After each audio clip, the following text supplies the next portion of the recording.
Bom dia, alunos, tudo bem com vocês? Hoje, segunda-feira, nossa primeira aula da semana, tá bom? E o que eu vou passar para vocês, primeiramente? Claro, aquela questão de desejar um bom dia, de desejar que tudo possa dar certo, né, no decorrer da semana, tá bom, gente? Então, vamos lá. O que eu tenho aí para vocês? Eu tenho um livro de atividades, gente. Livro de atividades, tá bom? O capítulo 9 do livro de atividades, reportagem, informação e opinião jornalísticas. Vocês viram aquele quadro, aquele mapa mental que tem aí logo no início do nosso capítulo do livro de atividades, tá bom? Como eu mostrei para vocês. E nós temos aí, gente, aqui a continuação dele, né, na página 3. E na página 3 nós temos alguns exercícios. Eu vou resolver com vocês até para servir também como base para a sua lista de exercício. Vamos lá. Questão 1. Assinar a alternativa que contém a classificação do modo verbal dos verbos grifados nas frases abaixo, respectivamente. Esse lado perverso eu conheço. Gente, conheço. Eu conheço. É um modo indicativo. Então, está indicando que tempo aí? Eu conheço, presente. Anda logo. Anda logo é o que, gente? Imperativo, dá uma ordem. Senão chegarás só amanhã. Indicativo. Então, olha só, chegarás sabe o que? Eu chegarei, tu chegarás, ele chegará. Então, o que, gente? É futuro do presente. Se você chegar na hora, então, gente, aí é o que? Aí já muda. É uma questão que indica o que? Possibilidade. É uma possibilidade, uma questão, meio que uma questão que não é certa. Né? Tem ali uma possibilidade disso acontecer. Então, se você chegar na hora, ganharemos um tempo preciso. Se você chegar, gente, está o quê? No futuro do subjuntivo, tá bom? E ganharemos. Tá o que, gente? Qual o tempo verbal aí? A gente sabe que é modo indicativo. Também, né, o futuro do presente. Acabaríamos a tarefa hoje se todos me ajudassem. Olha aqui, acabaríamos também no modo indicativo, tá? Só que o acabaríamos, ele tá no futuro do pretérito, tá bom? Só que ele continua sendo modo indicativo. E se todos ajudassem, tá o que, gente? Está no pretérito imperfeito do subjuntivo. Então a resposta é a letra D, beleza? Isso vai ser importante você fazer no seu teste também. 2. Considerando a forma verbal em destaque nas frases a seguir, relacione-as ao modo verbal correspondente. 1. Modo indicativo, né, a atitude de quem fala é de certeza diante do fato. Modo subjuntivo, a atitude de quem fala é de dúvida ou de possibilidade. E modo imperativo, quem fala dá uma ordem, oferece um conselho ou faz um pedido. Bom, vamos responder aqui. Saiamos daqui antes que eu lhe diga umas verdades. Então está dando aqui uma ordem. Né? Então, 3, imperativo. Uma vez que decida, não se fala mais nesse assunto. 2 é o que, gente? Subjuntivo. Né? Uma vez que, olha o quezinho que você se decida, né? Então aí presente do subjuntivo. 3. Não fique aí parada, venha nos ajudar. Então todos os verbos aqui estão no imperativo. À noite, quando chegar em casa, farei o bolo de chocolate. Aqui, gente, farei, tá o quê? No futuro do presente, do indicativo. Então, número 1. Sentia-me feliz sempre que ouvia aquela canção. Gente, os dois verbos estão o quê? No pretérito imperfeito do indicativo, por isso que é 1. 2. Aceitasse ou não ajuda, isso não me importava. Ou seja, se ele aceitasse, pretérito imperfeito do subjuntivo, então é 2. Beleza? Vamos seguir aqui. 3, para a gente ver aí essa questão. Revelação do subúrbio. Vamos ler aqui a pergunta para ver o que essa questão quer. Considerados no contexto dentre os mais de 10 verbos no presente empregados no poema exprimem ideia, respectivamente, de habitualidade e continuidade. Vamos lá, então ele quer hábito e continuação. Quando vou para Minas, gosto de ficar de pé contra a vidraça do carro, vendo o subúrbio passar. O subúrbio todo se condensa para ser visto depressa, com medo de não reparar-me suficientemente em suas luzes que mal têm tempo de brilhar. A noite come o subúrbio e logo devolve. A noite come o subúrbio e logo devolve. Ele reage, luta, se esforça, até que vem um campo onde pela manhã repontam laranjais. E à noite só existe a tristeza do Brasil. Então a gente percebe aí, né, gente, que o voo, a questão de hábito, ou seja, ele sempre vai para Minas, e o existe aqui, ó, né, da ideia de continuidade, ou seja, só aqui, né? E à noite só existe a tristeza no Brasil, ou seja, aquela ação ela é contínua, aquele fato ele é contínuo, né, dentro aí do Brasil, beleza? Então, gente, é isso, vamos lá. 4. Leia esta frase observando o destaque. Segundo soube, a pintura do painel fora feita por um artista de renome, cujo nome agora não lembro. Qual das locuções verbais a seguir mantém um tempo, um modo e significado da expressão destacada? Como eu falei para vocês daquela vez, fora feita, gente, né, é uma forma o quê? Do mais que perfeito, né? Pretérito mais que perfeito. Quando você transforma isso para o tempo composto, fica assim, ó. Havia sido feita, tá bom? Beleza? Vocês vão estudar o tempo composto ainda, beleza? Vocês já estudaram a forma do tempo composto, só que a questão declinativa de conjugação vocês vão estudar. Bom, então é isso, gente. Aqui vocês vão fazer, ó, a questão 5, beleza? A questão 5, a questão 6, 7, 8 e 9, tá? Para agora, né, na nossa aula, e vocês vão entregar, tá bom, no decorrer das aulas, ok? Não precisa entregar exatamente hoje, porque tem muita coisinha ainda para vocês resolverem, tá bom? Mas isso aqui é um exercício só como revisão para vocês terem aí continuidade no processo de aprendizagem, tá bom, gente? Então, de 5 a 9, né, páginas 4 às 5 e vai até a página 6, que amanhã a gente continua, tá bom, gente? Então é isso, grande abraço e olha só, agora nós temos a nossa aula sobre verbos, tá bom? Nós temos a primeira ali a correção e depois nós teremos a nossa aula sobre verbos, beleza? Essa aula é muito importante, vamos lá! Bom dia, alunos, tudo bem com vocês? Mais uma vez, professor Paulo, e queria saudá-los primeiramente, enviar meu abraço, e falar que é uma satisfação, uma alegria estar com vocês, estar presente com vocês, porque estamos fazendo algo que irá trazer muitos resultados para todos nós, ok?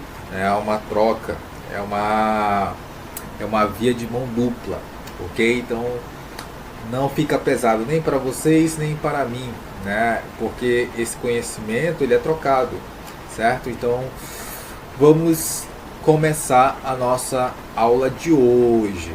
Vou explicar para vocês, gente, o que a gente vai fazer. A gente vai corrigir a atividade da semana passada, da segunda-feira passada, tá bom? Para ser mais preciso. E nós vamos iniciar o conteúdo sobre verbos, ok? Sobre verbos. Então é isso. A nossa sequência de hoje é essa. Então eu vou começar corrigindo aqui a nossa atividade, beleza? Você que tem um livro e você também que está fazendo um caderno já pode acompanhando, beleza? Primeira questão que está na página 6 diz o seguinte: leia a seguir o início, título, linha fina e o primeiro parágrafo de uma reportagem para observar de que modo o autor busca despertar no leitor o interesse pelo assunto tratado. Então, gente, o que acontece? Nós temos aí esse texto que vocês leram, que tem um título: quer escrever melhor? Faça um post. O título da reportagem explicita uma opinião, identifique. Porque é o seguinte, gente, você está falando que para você fazer um post, aí ele está fazendo uma pergunta, quer escrever melhor? Faça um post. Ou seja, ele está dando uma opinião. Se você quer escrever melhor, então faça um post. Né? Meio que o jornalista, ele consegue meio que de forma implícita ali colocar uma opinião. Só que dessa maneira, que como ele colocou, foi mais explicitamente, né? Ok? Mas geralmente isso vem implícito. B. Esse título atraiu sua atenção porque aí é uma questão mais pessoal, né? C. O gênero reportagem não tem uma estrutura muito rígida. As informações podem ser expostas de maneira variada, em ordem crescente ou decrescente, de importância e iniciando com a narrativa de uma história ou um poema. Qual estratégia utilizaram para iniciar essa reportagem? O que se pretende com essa escolha? Então, gente, a reportagem inicia com uma descrição de uma jovem estudante que, além de estudar para o Enem, tem por hábito escrever muitos comentários nas redes sociais. Aqui, certo? É isso que ele está falando. O que se pretende com esse início é comprovar a ideia apresentada no título, por meio de um exemplo do comportamento dos jovens na atualidade. Então, gente, o que ele quer expor aqui?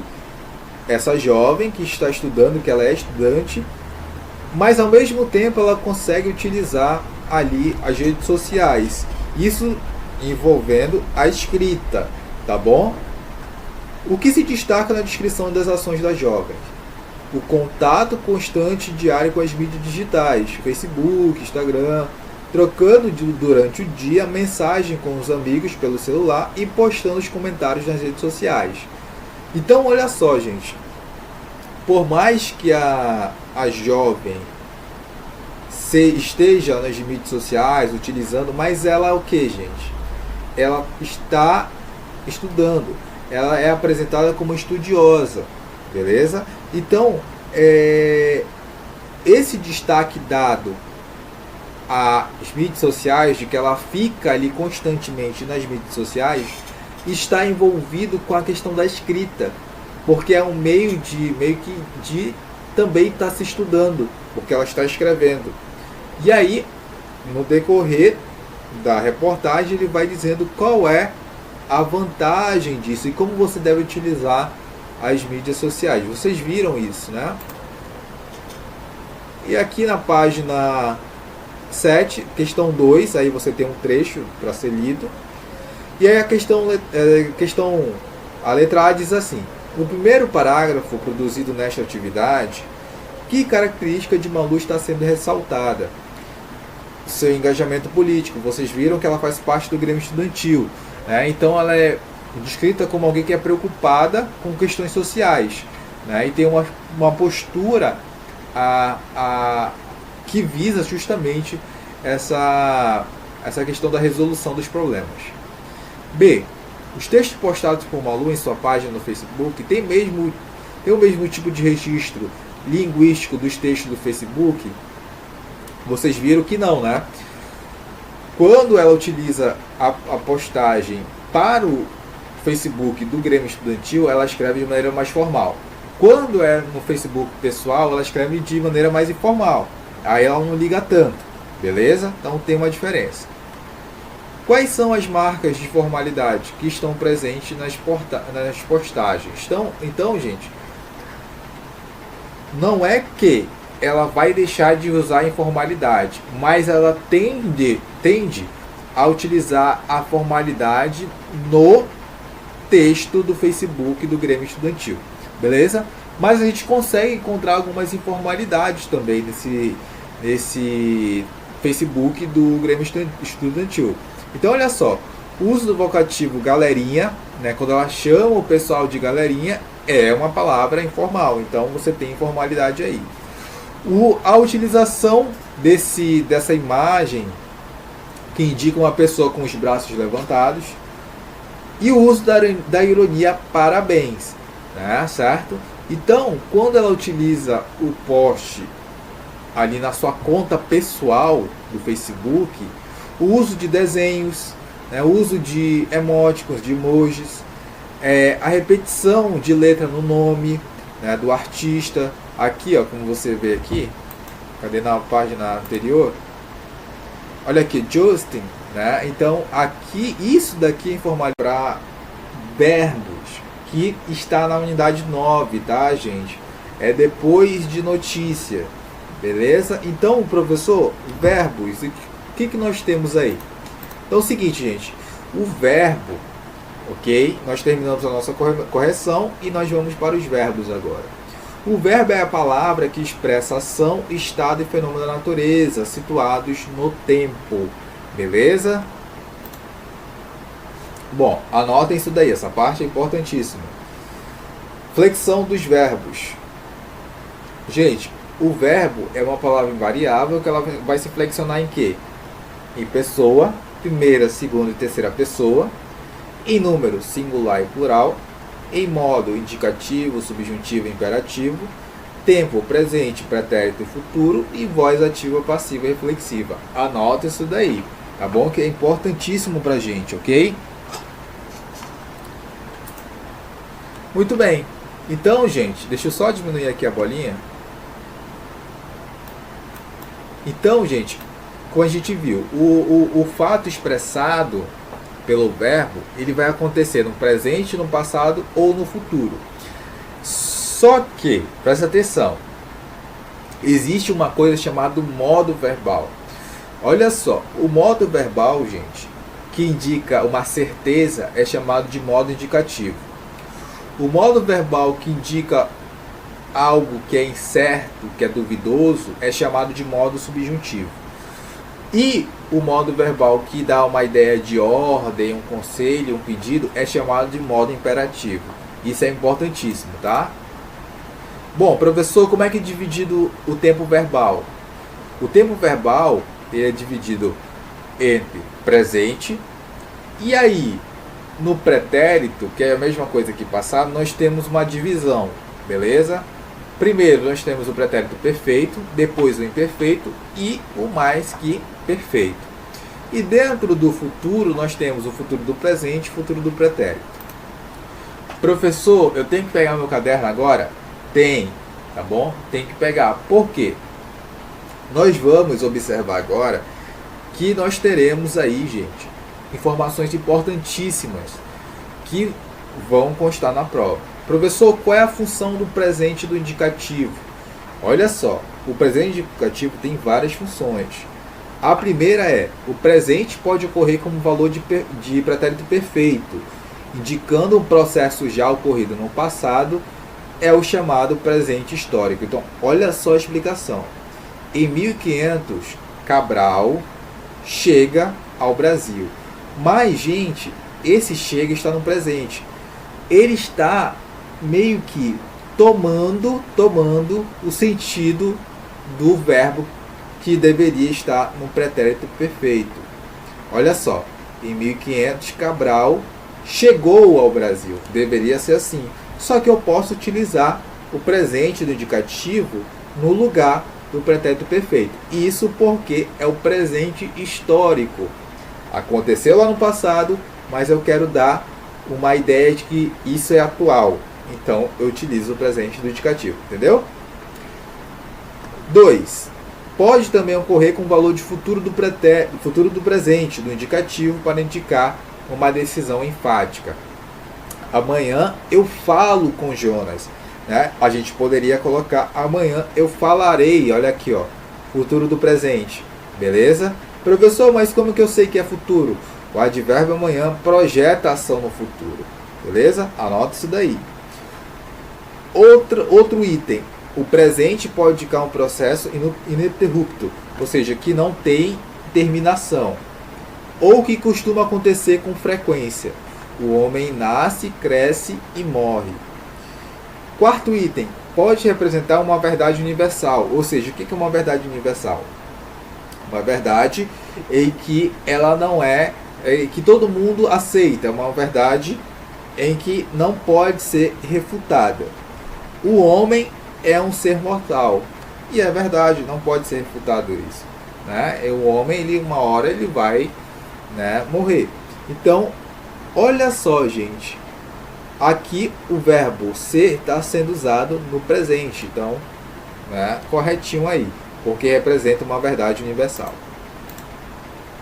O pretérito perfeito indicativo. Gente, o pretérito perfeito ele vai ser utilizado para uma questão só.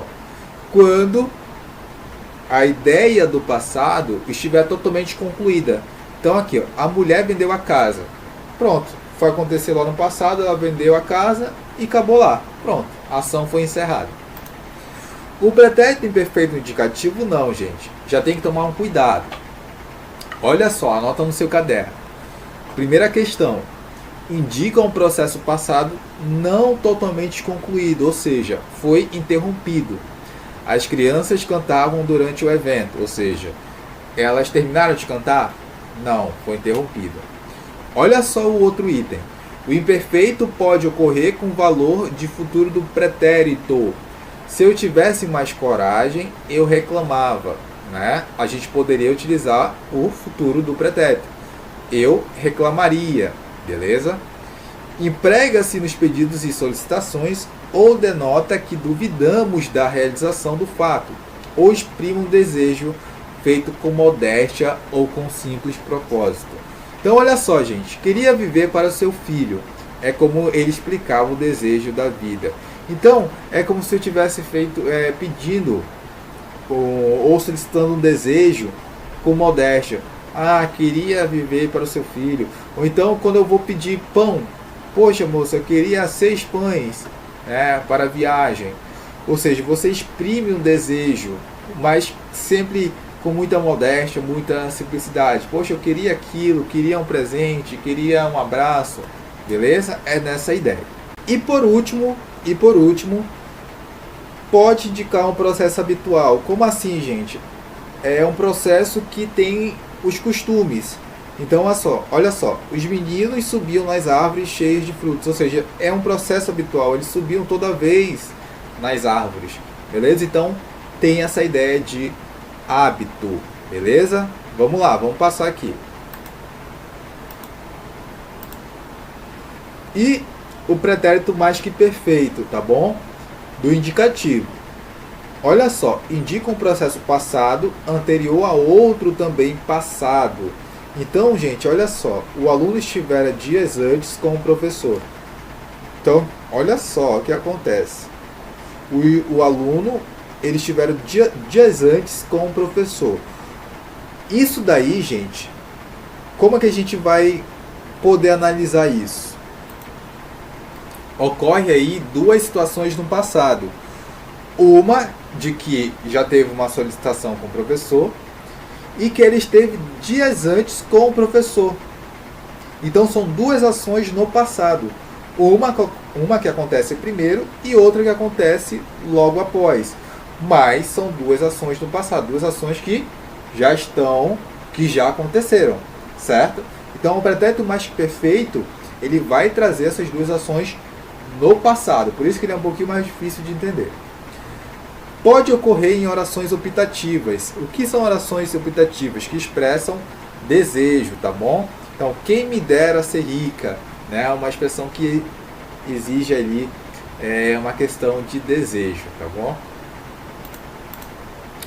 Bom, o futuro, gente, ele pode ser aí dividido em futuro do presente e futuro do pretérito. A gente vai começar pelo futuro do presente, tá bom? Então, vamos lá. Olha só. Indica um processo futuro em relação a um referencial presente. Por isso que ele é chamado de futuro do presente. Então, falarei com você daqui a pouco. Daqui a pouco não vai demorar, né? Então, é mais ou menos no presente. É uma ação que não vai demorar tanto. Então, por isso que é futuro do presente. Pode ocorrer com valor hipotético. Então, será verdade o que o João disse? Então, avalia uma questão hipotética. Pode ocorrer ainda com valor de imperativo, ou seja, que exige que dá ordem. Não levantarás falso testemunho. Então, pode aparecer como também valor de imperativo. Professor, mas qual é o mais comum? Esse aqui de cima, tá bom? Vamos lá. O futuro do pretérito, ele indica um processo futuro em relação a um referencial passado. Então, se o futuro do presente indica um referencial do presente, o futuro do pretérito vai indicar um referencial do passado. Então, votaria nesse candidato se tivesse certeza de que é honesto. Ou seja, ele só voltaria se tivesse uma certeza lá no passado. Deu para entender? Uma relação no futuro que tem a ver com algo no passado também. Próximo item. Pode ocorrer com valor de presente, exprimindo polidez ou cerimônia. Por favor, você me serviria, né, um café? Então, olha só, gente. O que acontece? Aí vai ocorrer o valor de presente. Né? Por favor, você me serve um café? Poderia ser assim. Mas aí, como ele quer passar uma questão de respeito, polidez, né? Você me serviria um café? Pode ficar uma ironia. Poderia fazer o favor de sair? Ou seja, está ironizando aqui, certo? O fato, né, de você, poxa, pode me deixar sozinho aqui? Então, o futuro do pretérito ele vai ser usado para isso também. Professor, qual é o mais indicado? Qual é o mais usado, na verdade? Esse aqui de cima também. Eu vou dar uma dica para você que está copiando no caderno, que é importante isso daí, antes que acabe o nosso tempo aqui. Quais são os mais usados e quais são os que eu vou utilizar na prova? Do presente indicativo, eu vou utilizar esse daqui, são os principais. Tá? Esse primeiro. Aqui, esse segundo, beleza? E esse terceiro aqui, beleza? Bacana. O pretérito perfeito só tem esse, então eu vou utilizar esse. O pretérito imperfeito no indicativo, esse primeiro aqui é bastante usado, tá bom? E esse por último também, ó, processo habitual. Pode ter certeza que eu vou colocar no teste ou na prova, ou dos dois também. O mais que perfeito, esse primeiro aqui, tá bom? Esse primeiro aqui, esse primeiro item. O futuro do presente, como eu falei, esse primeiro item aqui e esse segundo, beleza? Anota aí. E o futuro do pretérito, aqui, ó, esse primeiro item, certo? Esse primeiro item e esse segundo item, beleza? Então é isso. Anotaram direitinho, eu vou cobrar isso. Atividades, páginas 20 a 28. Na próxima semana nós vamos fazer como nós fizemos agora. Nós vamos corrigir essa atividade, beleza? Na segunda-feira. Então é isso, gente. Grande abraço e até a próxima aula, valeu? Qualquer dúvida pode perguntar.